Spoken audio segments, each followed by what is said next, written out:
स्थापकाय च धर्मस्य सर्वधर्मस्वरूपिणे स्थापकाय च धर्मस्य सर्वधर्मस्वरूपिणे अवतारवरिष्ठाय रामकृष्णाय ते नमः। असतो मा सद्गमय तमसो मा ज्योतिर्गमय मृत्योर्मामृतङ्गमय।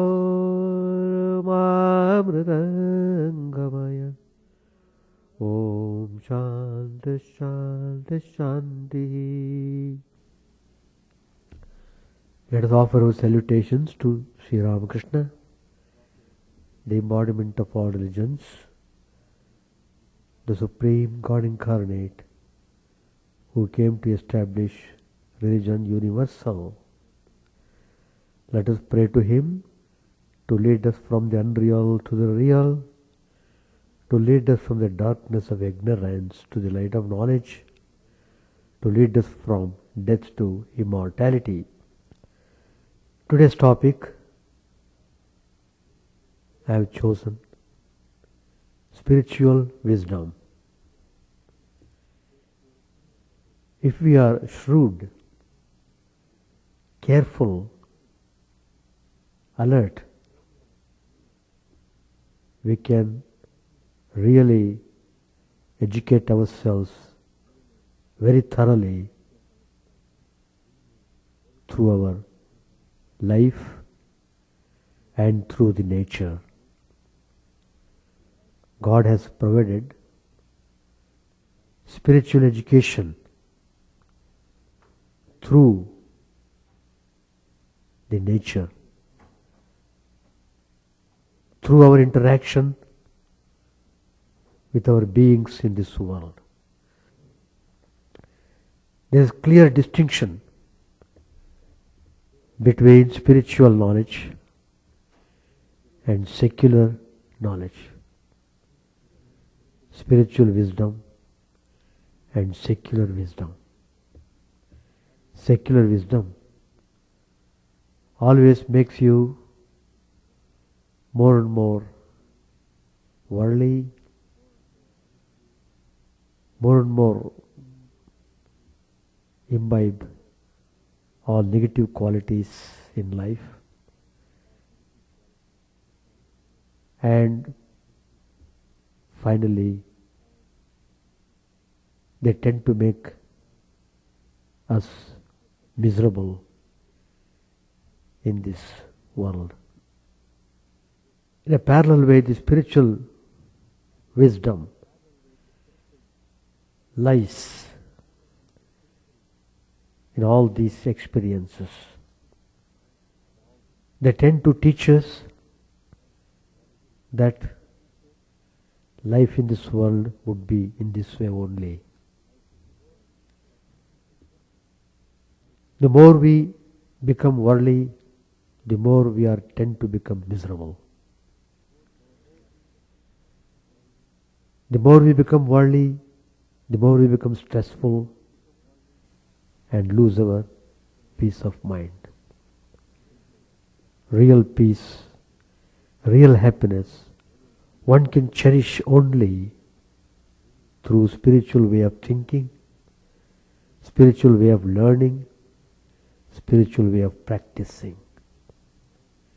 In short, the more we go towards our inner divine nature, the more we become peaceful and happy. That's how it is. The world is meant for us to teach spiritual ways, not to be drowned in the ocean of the world, but to float on the ocean of the world. Floating on the ocean of the world is spirituality. Drowning into the ocean of the world means worldliness. The more you are worldly, the more you are going downwards in the bottomless pit of the ocean. That is the truth. And people take long time to understand this reality. Time is very short, very difficult to act at the right time. Well, there is no option. But God is so gracious. He always gives us opportunity to improve. Take one more chance, one more chance. That's the meaning of taking repeated births. Repeated births are meant to learn, not to destroy ourselves. So, in a way, we can't be destroyed. The soul is immortal. It is only the body that gets destroyed. But there is a subtle body which cannot be destroyed. And that is the mind. Mind always comes with you. It is a storehouse of all the impressions we do in our life, from morning to night, throughout our life. Knowingly or unknowingly, everything is recorded in the mind. And it has got its own way of pushing us into next birth, depending upon the force of the tendencies we inherit in our mind. So, we should have openness of mind. The idea is, don't be afraid to accept your weakness.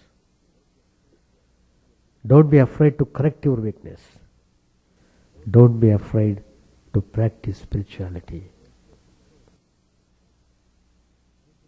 So, if we have this attitude, lot of learning we can do in this short span of life. The first lesson that world gives to us is, world is your mirror. World is your mirror. The good you find in others is in you too. The faults you find in others are your faults as well.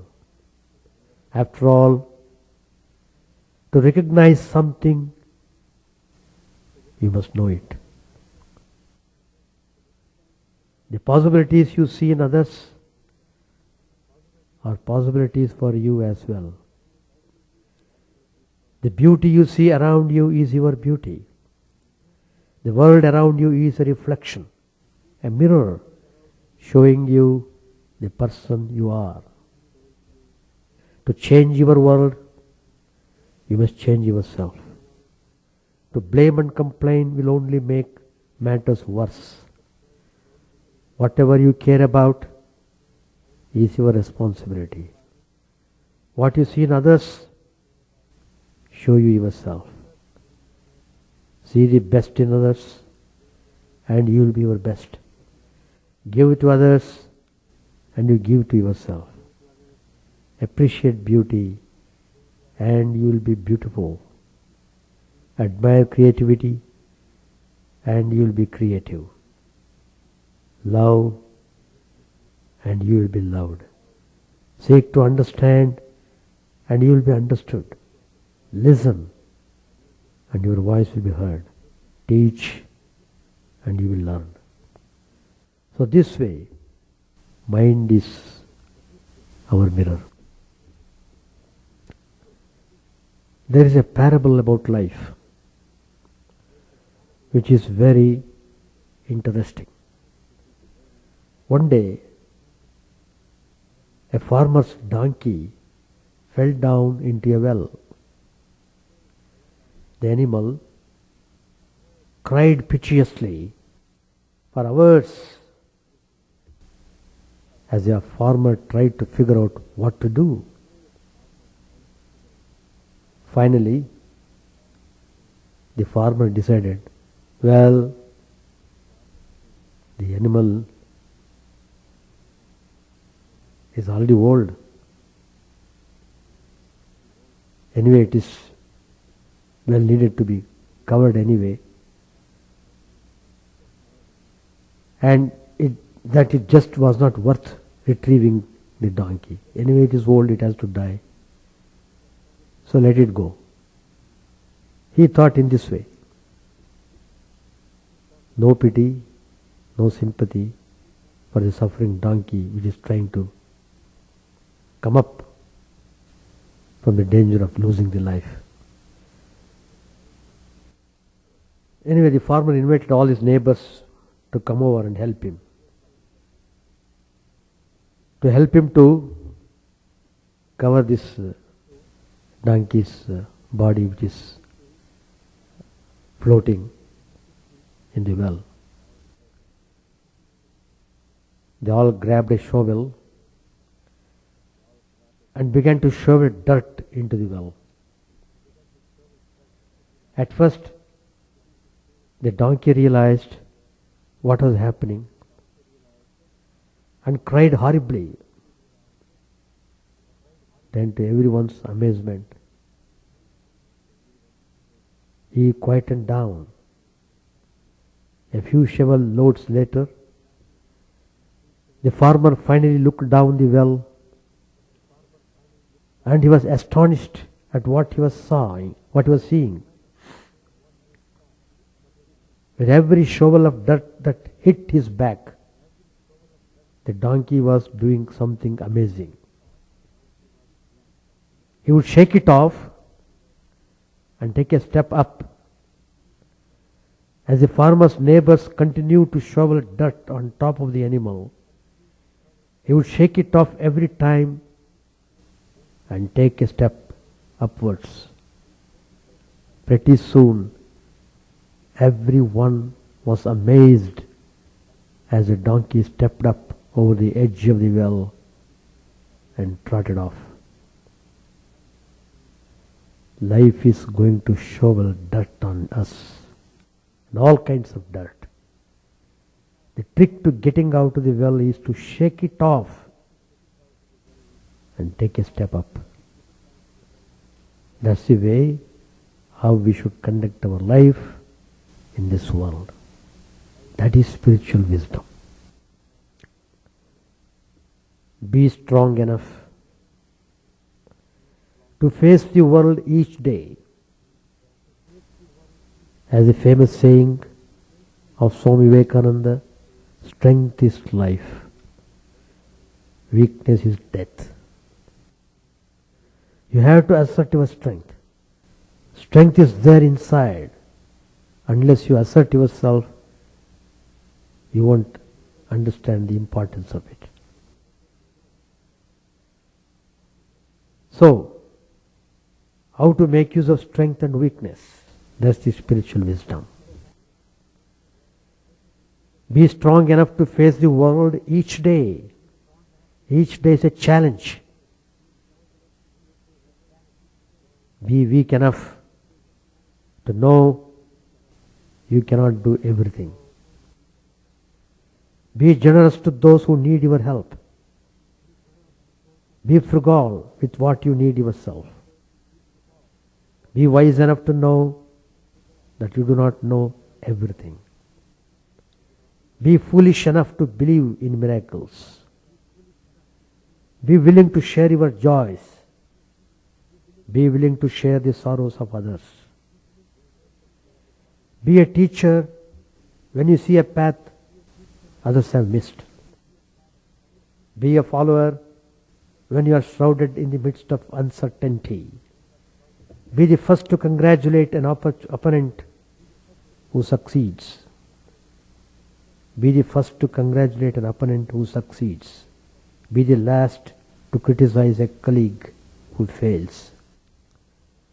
Be sure where your next step will fall, so that you will not stumble. Be sure of your final destination in case you are going the wrong way. Be loving to those who love you. Be loving to those who do not love you. And they may change. That's the way of spiritual wisdom. Struggle, struggle.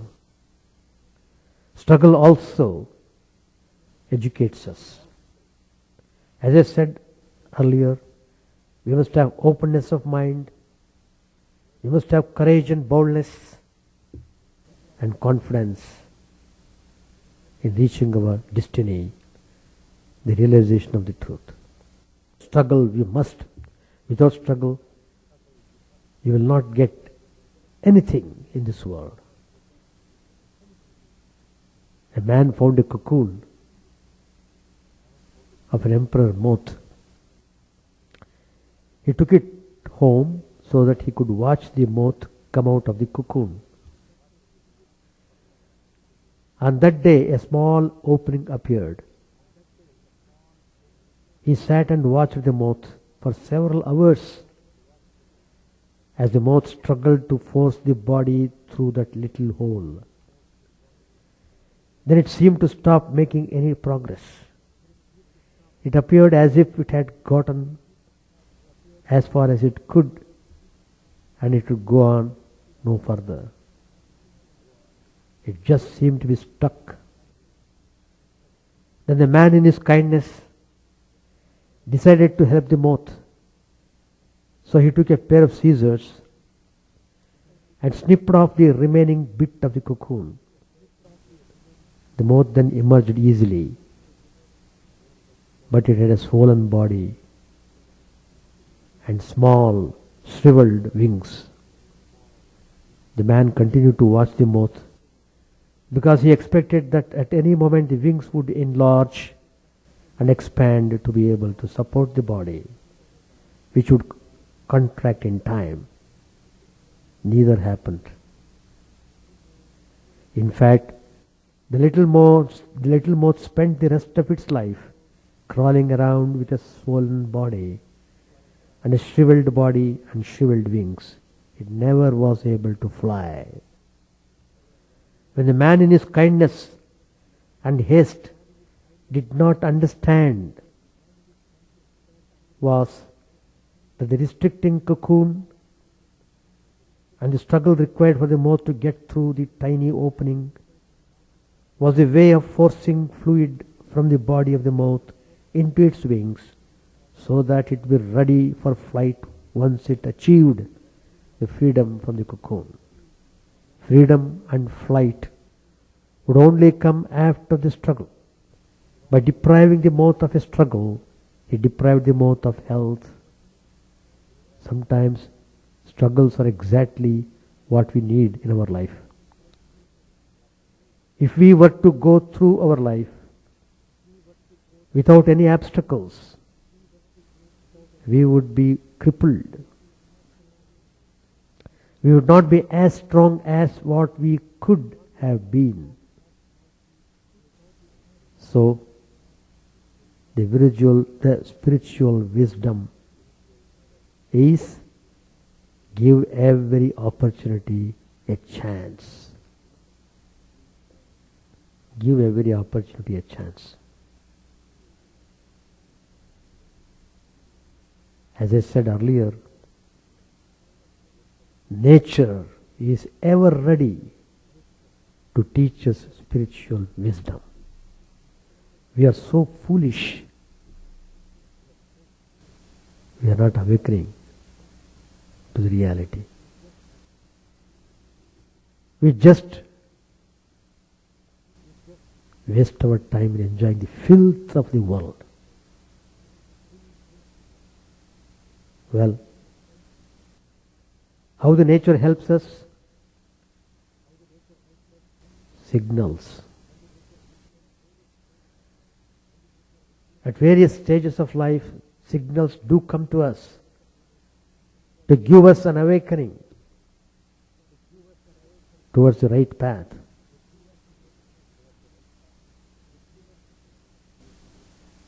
And there is a episode.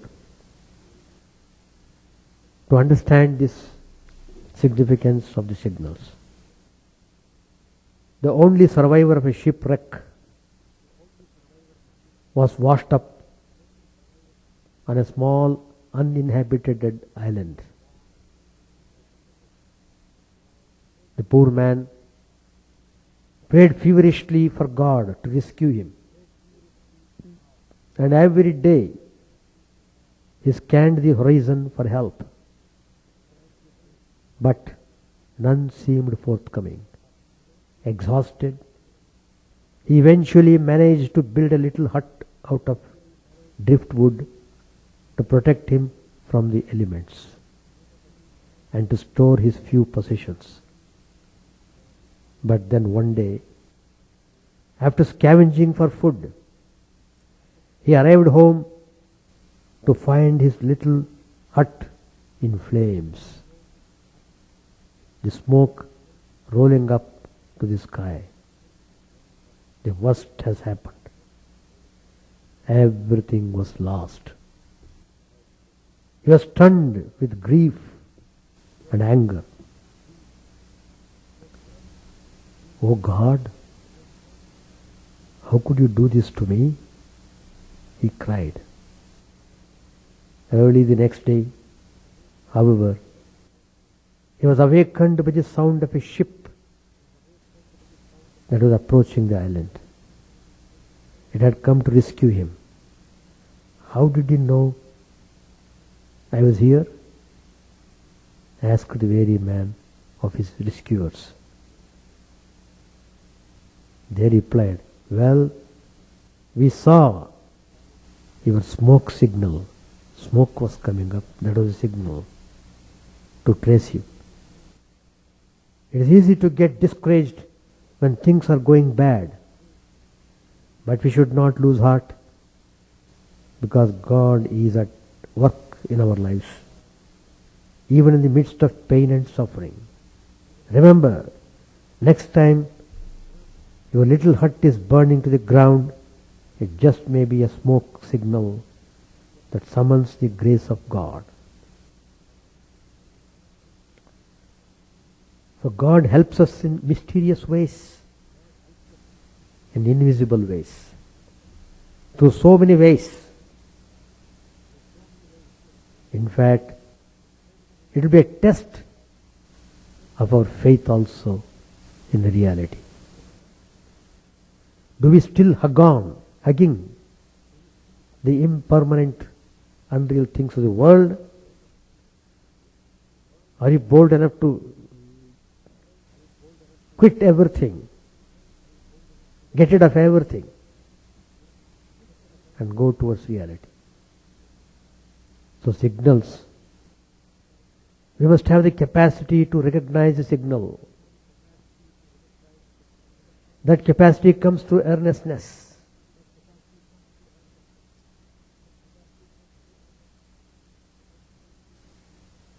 There lies the spiritual wisdom. Once a dog came to Sri Ramchandra, bleeding from blows. Lakshman was sent to inquire why it had to receive such blows. The dog said, I was beaten by a Brahmin with a stick. The Brahmin was questioned. He said that the dog always was annoying him by coming across his path. Sri Rama asked the dog, well, how do you want to punish the Brahmin? The dog said, make him a manager of a temple. Sri Rama replied with wonder, that would be a reward, not a punishment. The dog said, no sir, I was a manager of a temple in my previous birth. It is impossible not to mishandle or misuse or misappropriate some fraction of God's money. When he is that manager, he too will get like me this canine birth and perhaps get beaten too in his subsequent birth. In fact, not only the dog or the Brahmin, but every one of us are lining off the property of God. For does not all this belong to Him? What do we do in return for all benefits we derive from the property of the Lord? We should not simply eat and sit quiet. We have to render service to the poor and the helpless in a manner suitable to us. There lies the spiritual wisdom. This is what we should learn. Life is meant for learning, not wasting, not indulging in useless and worthless sensual pleasures.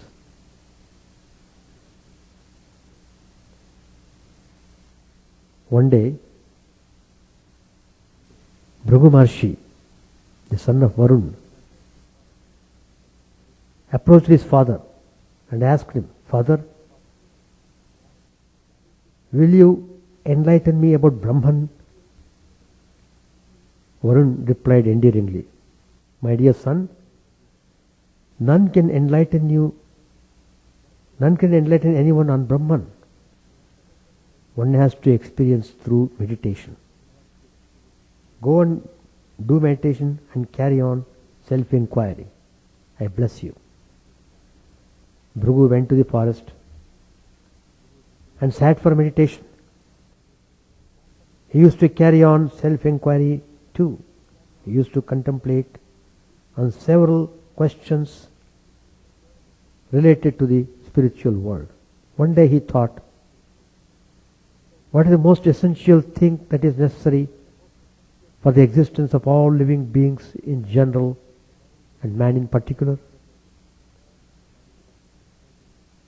It must be food, he decided. Annam. Man lives, grows and works only because of food. The most essential thing for life is food. So food is Brahman. So he ran to his father and said, "Oh father, I know what is Brahman. Food is Brahman." Varun replied with a smile, "No, my dear son, food is not Brahman. Go and meditate again." Bhrigu went to the forest and continued his tapas for some time more.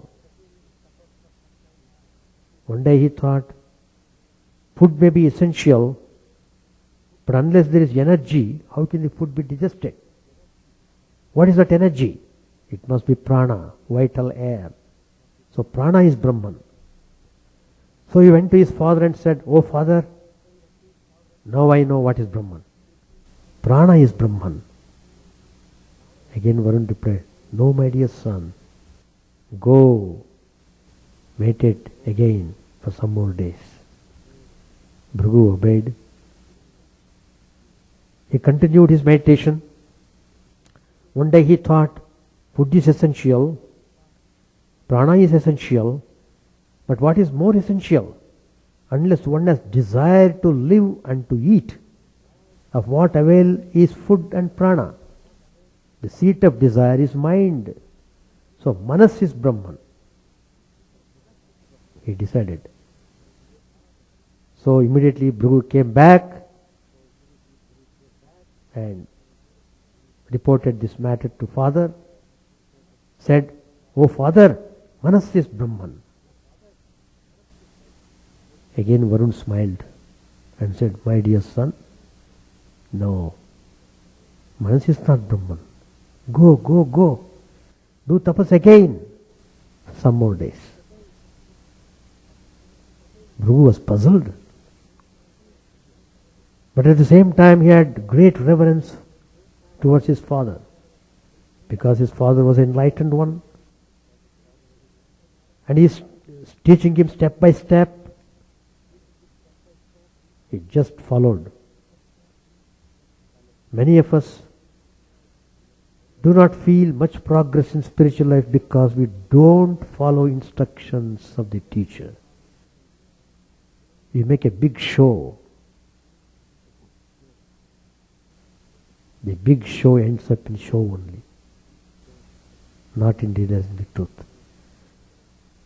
One has to be humble, and one must be sincere and serious about practicing spirituality and follow the instructions of the spiritual teacher, not keep on changing the spiritual teacher every month. No, you can't achieve spirituality through miracles. Spirituality is attained only through repeated struggles, repeated sincere efforts. So, Bhrigu continued his meditation. He thought within himself, food is essential, prana is essential, manas is also essential. But what is still more essential, unless one is able to distinguish and discriminate between good and evil, of what use is this life? What is the seat of this discriminating faculty? It is intellect, Vijnan. So, he concluded Vijnan is Brahman. So, he went to his father again and proclaimed, "O father, I have found out Vijnan is Brahman." Again Varun said to him, "My dear son, no, Vijnan is not Brahman.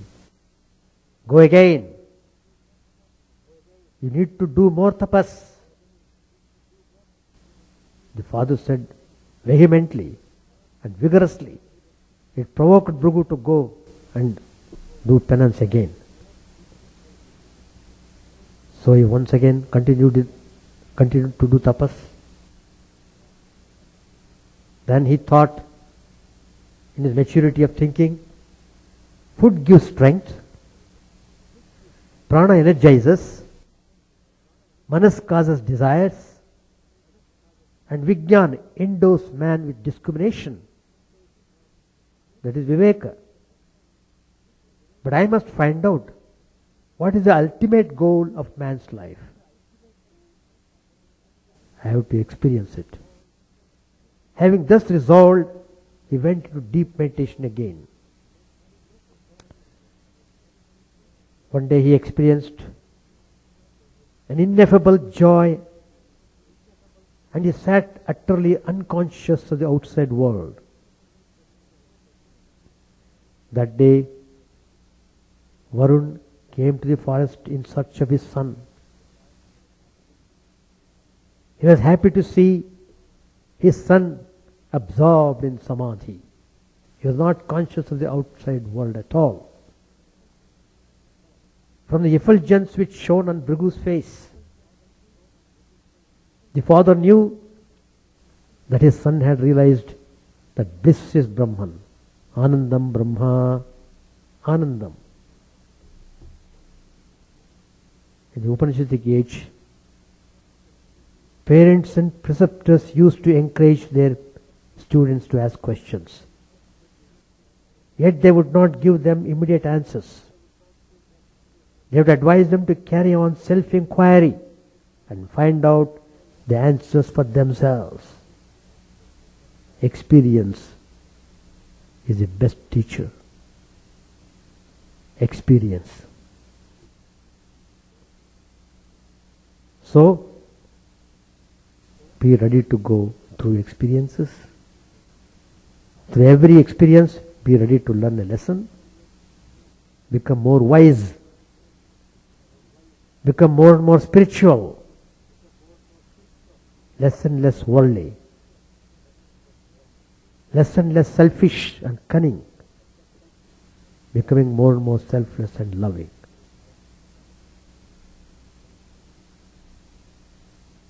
That is spiritual wisdom.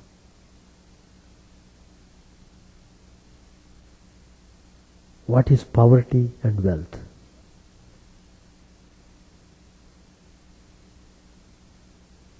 Once wealth and poverty approached a merchant and introduced themselves as goddesses. The merchant offered his salutations to both of them and said, "May I know what brings you to my humble cottage?" The goddess of wealth said, "We want you to judge and tell us as to who is more beautiful between us two." The merchant was in a fix. He knew that he was between the devil and the deep sea. If he were to declare wealth as more beautiful than poverty, poverty would curse him. If he were to declare poverty as more beautiful than wealth, if poverty was more beautiful than wealth, wealth would forsake him. However, he regained his composure and said, "I have great respect for you both. Would you please act according to my instructions? Then only I can judge properly." Both the goddesses agreed.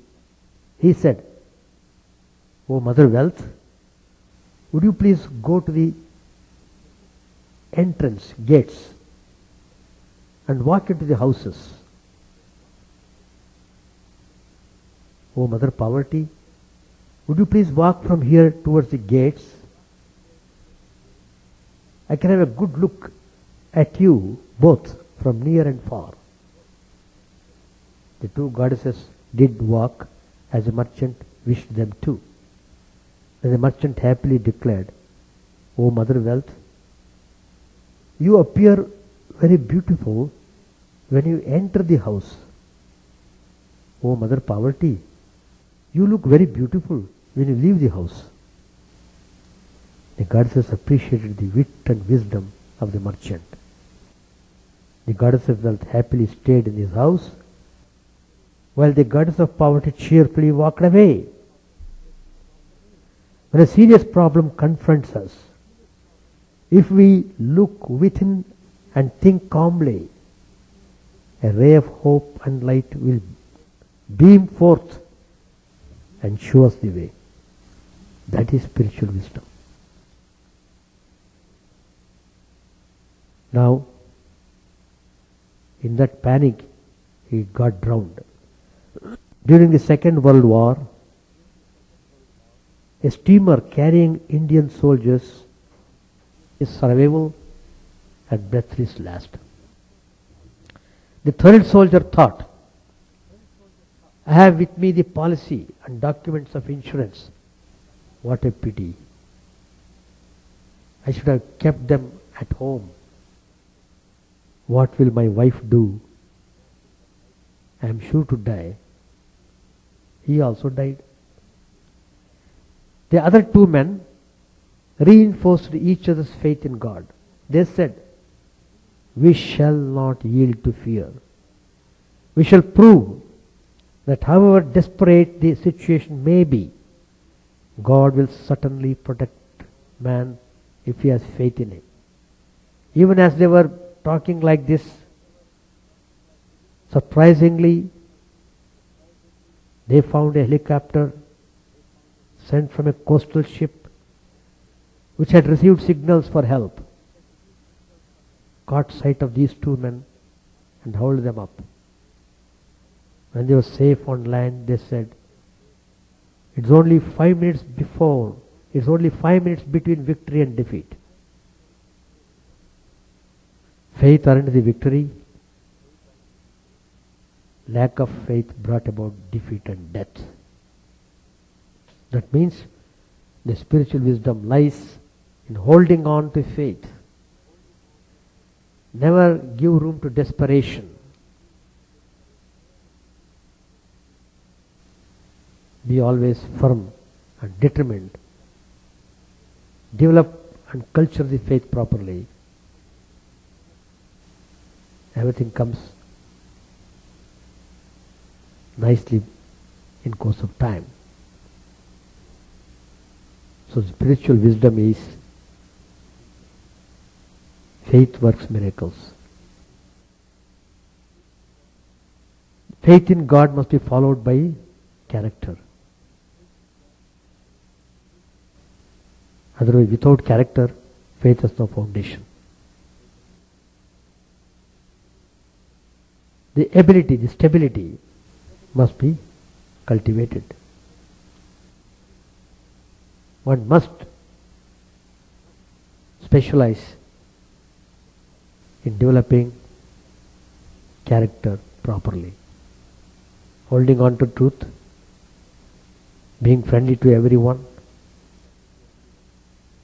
loving the whole universe, not wasting the time in desiring the things, focusing on the single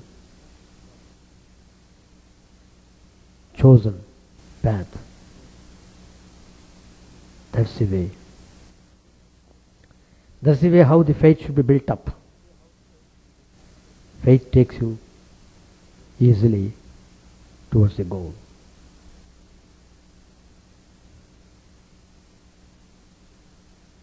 Once a king wanted to know answers to 3 questions about which he had been contemplating for a long time. One day the king raised these questions in his court hall. The questions were, where is God? In what direction does he cast his look? What does he do? These are the 3 questions. None could answer these questions. The king then summoned with due honor a sage to his court. He asked the sage to answer these questions. The sage replied easily, well, like butter in the milk, God is everywhere. To answer the second question, the sage asked for a lamp. He lit the lamp and asked the king, in which direction does this lamp shed its light? The lamp shed its light in all the directions, replied the king. The sage said, likewise, God is effulgence itself, and his vision is not directed to a particular place or person. He is all-seeing. The king asked, what does it do? The sage said, since I am in a way instructing you in spiritual matters, I am in the position of a preceptor, you a disciple. So we have to exchange our places. Are you prepared to do this? The king agreed and came down from his elevated position and sat on the seat in which the sage sat. The sage said with a twinkle in his eyes, this is what God does. He brings down the mighty and elevates the humble. He can make the poor rich and the rich poor. He can do anything. He is all pervading. He is all seeing and omnipotent. The king was very much pleased with these answers. He expressed his gratitude to the sage and honored him in a fitting manner. Like the king in the story, every one of us should try to understand the true characteristics of God. God is omnipresent, omniscient, and omnipotent.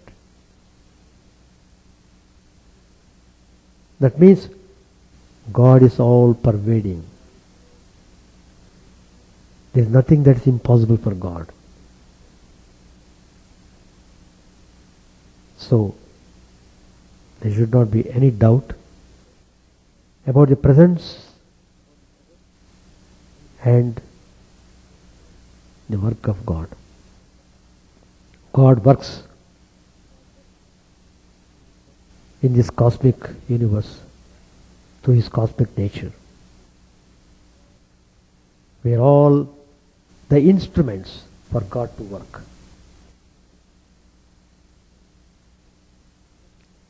A certain spiritual aspirant went to a sage and asked him to give him a mantra. The sage said that he would impart the message only if the disciple agreed to serve him for 12 years, carrying out all his injunctions. The disciple agreed and carried out his services to the preceptor with devotion for 12 years. At the end of the period, when the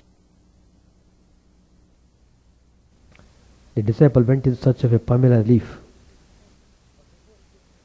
But before he could return, the preceptor died.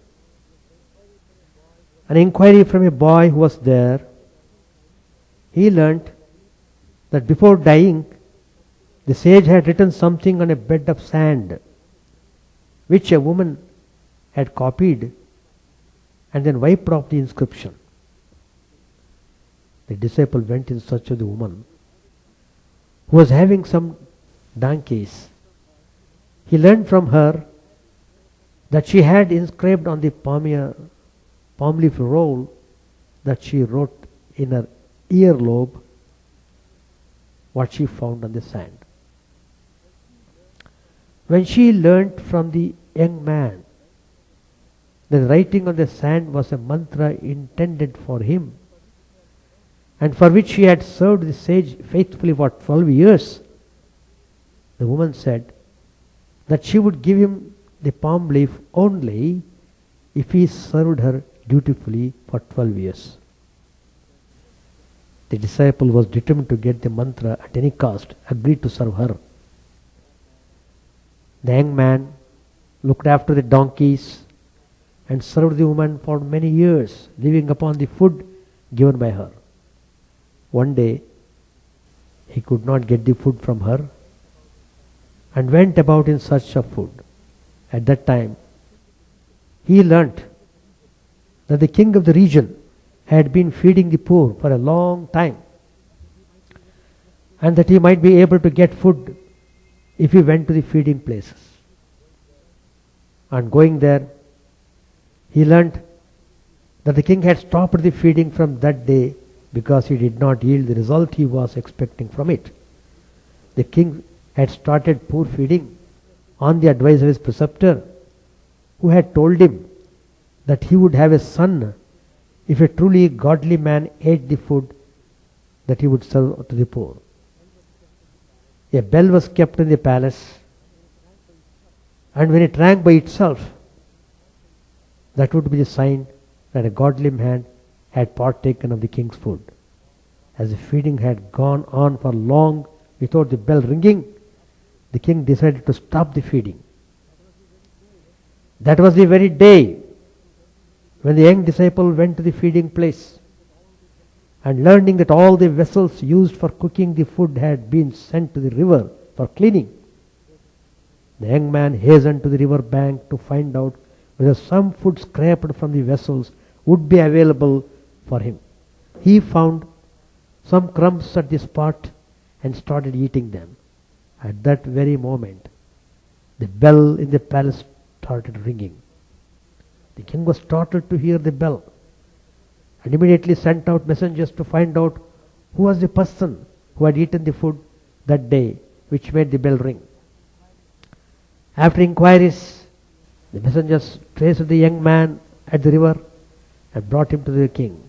The king was overjoyed on seeing the young man because he felt that he would soon have a son. He offered the young man half his kingdom and invited him to stay with him. The young man told the king his whole story and said that he was not interested in the kingdom or anything else, but only on the mantra from his guru, which was now in the keeping of the woman with the donkeys. The young man insisted that the palm leaf earring worn by the woman should be obtained without any compulsions. The king sent out men to trace the woman who was brought before him. Learning that she was an acrobat who could perform feats on a rope, the king asked her to demonstrate her skill before the queen, who was now observing. As she was dancing on the rope, he asked her whether she could catch 2 diamond earrings he would throw at her and wear them while dancing on the rope. She readily agreed. Catching them in her hands, she took out the palm leaf rings from her earlobes, cast them down, and wore the diamond earrings in their place. As the palm leaf rings dropped down, the young man rushed towards them and eagerly read the message inscribed there. Immediately after reading the mantra, the young man secured instant illumination and liberation. Thereafter, a spiritual aspirant should have such discrimination and preparedness for any kind of sacrifice to achieve his goal. One must have steadfastness, unwavering mind, very strong determination to pursue the spiritual path. People have tendency to keep on changing every now and then. They will approach one guru. After a few months they approach another guru. Again they approach another guru. Like that they go on finding out the guru whole lifetime.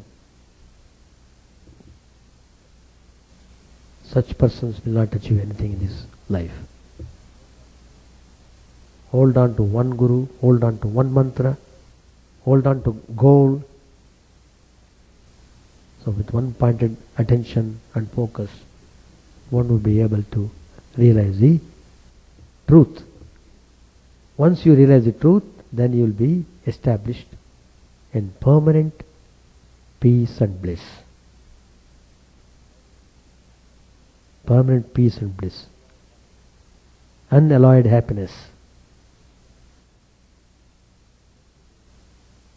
That's the way we should cultivate spiritual wisdom. All the scriptures, all the saints and sages, the incarnations of God, the Mahatmas, they come out of the infinite mercy to help the people seeking spiritual life. All their teachings have tremendous spiritual values. They are the real wealth. Spiritual wealth is real wealth. That wealth alone gives you real happiness. The worldly wealth may go away, may slip away, but spiritual wealth will not slip. It will be with us all the time throughout our life. So spiritual wealth is that we should aspire for. Spiritual wealth is acquired through spiritual wisdom. Spiritual wisdom is to be cultivated through openness of mind. Be frank and sincere, straightforward. You get everything. So that is the way how we should develop our spiritual wisdom. Thank you very much. Om Sahana Vavatu Sahanau Bhunaktu Sahaviryam Karavavahai Tejasvinavadhitamastu ma Vidvishavahai. Om Shanti Shanti Shanti. Hari Om. May the Divine Spirit protect us, guide us, give us strength and right understanding. May we not hate one another. May love and harmony be with us all. Peace, peace, peace be unto all. May the Divine Lord protect us. May He nourish us. May we work in harmony with great vigor. May our study be illuminating and fruitful. May we not hate each other. Peace, peace, peace be unto all.